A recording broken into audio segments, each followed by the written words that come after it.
is actually really helpful, So I do enjoy, I think of pitching not only as, selling it to the man, which of course it is, but it's also about refining, for me, what the parts of my story are that pop and are unique, and testing it on a small audience.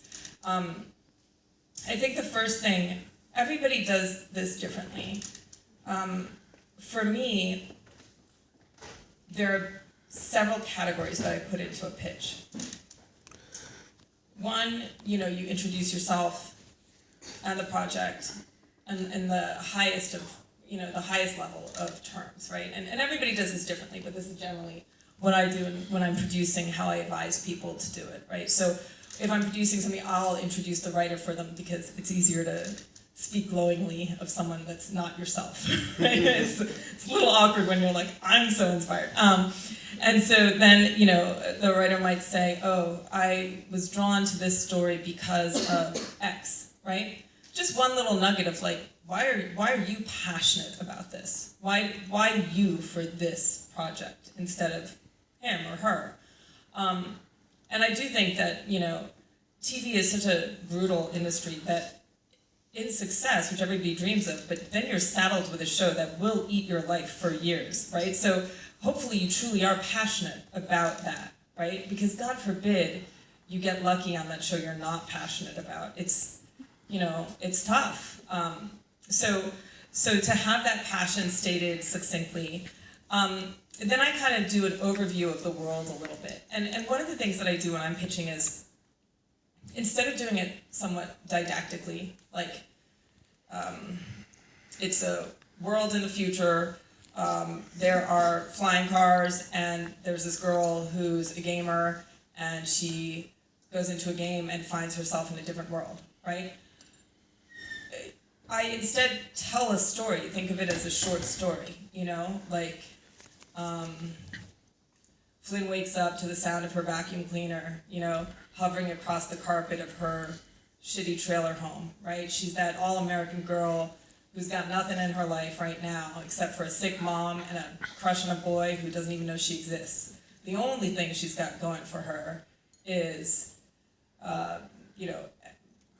Fly Girl, the alter ego that she has in a sim, a video game called X, right? Like, you paint a picture and tell a story and give it a cliffhanger, right? So by the end of the story, it's like, and she goes into the world and bam, gets shot in the head. Next thing you know, she's up in her own life and she says, I gotta go back, right? So, just skip to the end, and I'm making something up on the fly, so it's not very good. But what you're trying to do is entrance your audience. They hear 30 pitches a day, right? So to be able to speak in an alive, living, excited way where you paint a picture and they can actually see that world, I think is a very helpful selling point. Sorry, can I just ask, in that example that you just gave, it sounds like you're sort of allowing us to explore the world through the story. Yes. Because oftentimes sort of a lot of pitches are, here's a page or paragraph or whatever on the world, sort of separate, and then here's a story. Yes. You try and do both together. And I try to give a vignette into the world, right? Where it's like you're giving them a cold open, but you're just painting it with words. And you're trying to get them, like a viewer, like you're literally painting a picture.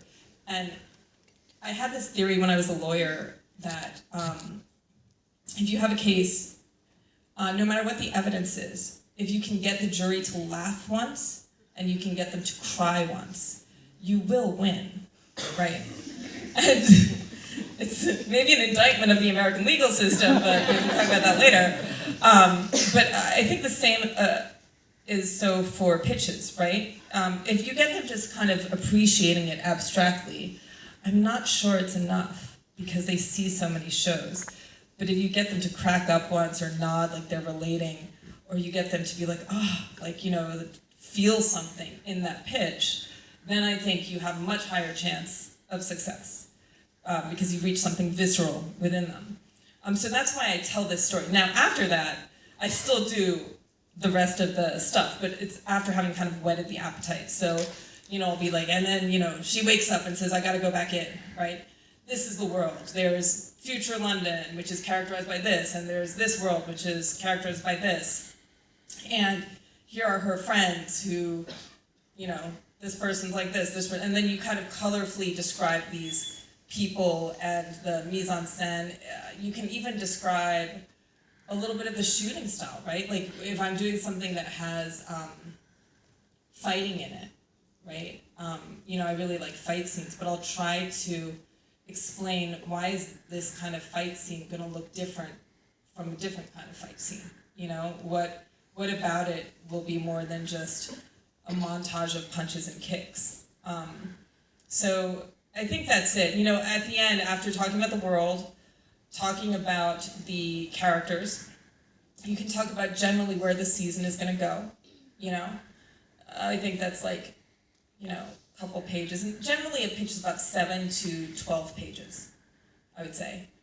You start to lose people after that anyway. And then if you want to, you can talk about theme, right? Which I like to keep short because it's very airy-fairy, but in my experience, networks love theme because it's something that they can talk about. They're like, I love that theme, and it's like non-specific enough that they can really just dive on into that theme, right? Like the theme of eternal love, the theme of, you know. It's always drama. Nowadays, it's just always drama. Yes, exactly. But so talking about the theme and in some way hinting at saying, not hinting, you're being quite explicit about why is this important today, right? Why is this story why is the theme of this going to reach people? So I kind of tend to wrap it up with that. Can I just say that's a show I would watch the hell out of? A lawyer defending a serial killer who makes a jury laugh. I would watch that.